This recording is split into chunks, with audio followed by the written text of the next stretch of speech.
This video is brought to you by Alailan, a companion in your learning.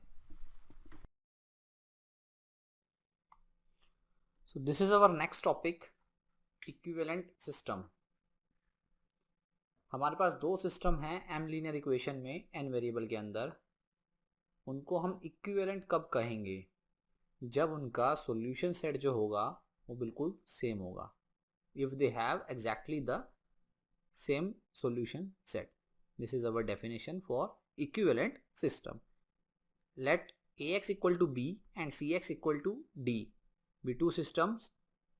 So जो solution set है ax equal to b का और cx equal to d का, वो दोनों बिल्कुल सेम है. If I say s1 is the solution set of ax equal to b and s2 is the solution set of cx equal to d, तो s1 अगर s2 के equal हो जाएगा तब हम इन दोनों सिस्टम को क्या बोलेंगे? Equivalent system.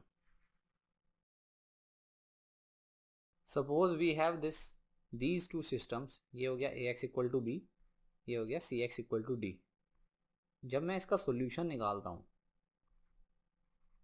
s1 is the solution set of ax equal to b, तो I find that 2,3 is a solution of this system. You can verify also. 2 put करेंगे तो हो जाएगा 4, 3 पुट करेंगे 4 माइनस 3 इज इक्वल टू 1. जब 2 put करेंगे हो जाएगा 6, 6 plus 3 is equal to 9. Now if you find the s2, you also find that 2,3 is also the solution of this system. If you see 4 3 जा 12, x के 2 put कीजिए, 12 plus 2 14, 5 2 जा 10 minus 3 2 जा 6 4. So s1 is equal to s2. तो ये जो system है इसको मैंने बोला सिस्टम 1. तो मैं क्या बोलूँगा? Since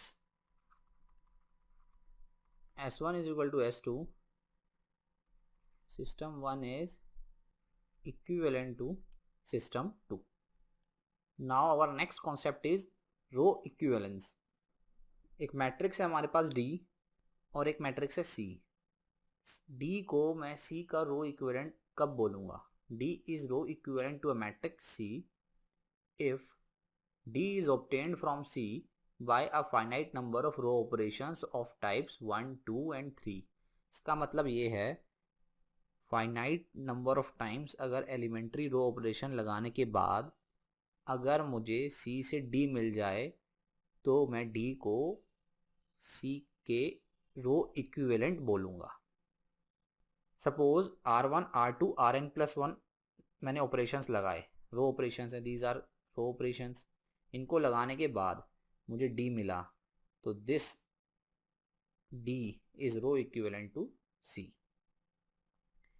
if you observe that अगर मेरा R1 कोई ऑपरेशन है, सपोज जो R1 ऑपरेशन था वो था रो 1 को किसी स्केलर से मल्टीप्लाई करना, suppose C times row 1.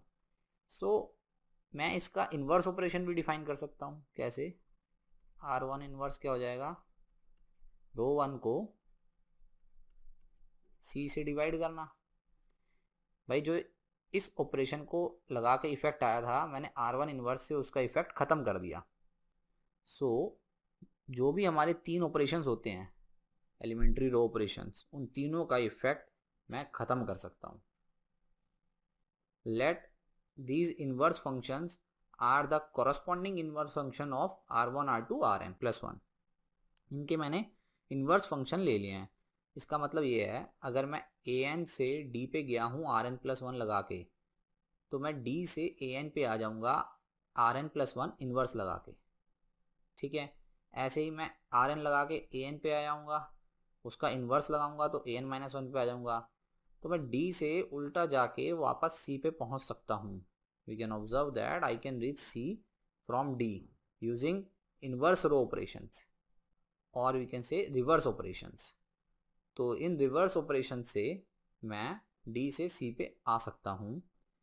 This leads to the fact that or we can conclude that C is row equivalent to D क्योंकि C is also obtained from D by finite number of row operations, therefore C is row equivalent to D. This table shows how we can reverse all the operations. अगर operation मेरा type 1 का है, i को मैंने ci से multiply किया है, तो मैं c से डिवाइड भी कर सकता हूँ उसका इफेक्ट ख़त्म करने के लिए. टाइप 2 का ऑपरेशन है, अगर मैंने j को कन्वर्ट किया है ci प्लस j में, तो what I will do, I will multiply ith row by minus c and add it to j. तो जो इस ऑपरेशन से इफेक्ट आया होगा वो इस ऑपरेशन में आके ख़त्म हो जाएगा.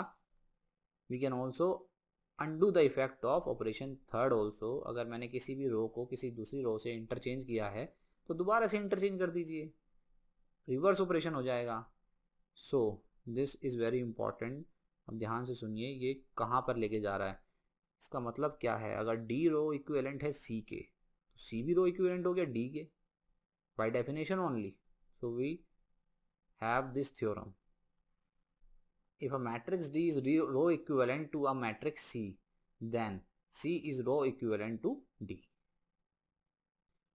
So हमने देखा C D के row equivalent है तो D C के row equivalent है. Moreover, we can also see by definition only A1 भी C के equivalent है, because A1 is also obtained by finite number of row operation on C. एक row operation लगा के मुझे A1 मिला था, तो A1 भी C के रो इक्विवेलेंट हो गया, A2 भी C के रो इक्विवेलेंट हो गया, A3 भी C के रो इक्विवेलेंट हो गया. इनफैक्ट ये सारे एक दूसरे के रो इक्विवेलेंट हैं. All A1 A2 AN C D are row equivalent to one another. सब एक दूसरे के रो इक्विवेलेंट होंगे. Now let's move on to our next theorem. It is very much important theorem. Let Ax equal to B be a system of linear equations. हमारे पास एक system है linear equations का Ax equal to B, और जो C D एक augmented matrix है वो रो equivalent है ए बी के. रो इक्विवेलेंट होने का मतलब क्या है, finite number of row operations लगा के मुझे सी डी मिल रहा है. Then the system C X equal to D is equivalent to A X equal to B. Equivalent होने का मतलब है इसके सॉल्यूशन सेट हैं और जो a x b equal to b के सॉल्यूशन सेट हैं वो सेम होंगे. बहुत स्ट्रॉन्ग थ्योरम है, ध्यान से समझिए कितना काम आसान कर रही है ये. अगर मेरे पास रो इक्विवेलेंट आ गए, दो मैट्रिसेस रो इक्विवेलेंट आ गए, तो मैं क्या बोलूँगा, जिन मैट्रिसेस को वो रिप्रेजेंट कर, जिन सिस्टम को वो रिप्रेजेंट कर रहे हैं वो सिस्टम इक्विवेलेंट होंगे. It implies, so in other words we can say that two systems have same solution set if one is obtained from another by a finite number of row operations. भाई रो equivalent होने का मतलब क्या है, finite number of row operation है. Equivalent होने का मतलब क्या है, सेम सॉल्यूशन सेट है. तो बेसिकली दो सिस्टम के सेम सॉल्यूशन सेट कब होंगे, जब वो एक दूसरे से ऑब्टेन्ड हो जाएं finite number of row operation लगाने पर. This is as simple as that. बहुत स्ट्रॉन्ग प्रूफ है, इसका यूज़ हम बहुत कर सकते हैं. हमें सिर्फ ये दिखाना है कि वो finite number of row operation से ऑब्टेन्ड हो रहे हैं.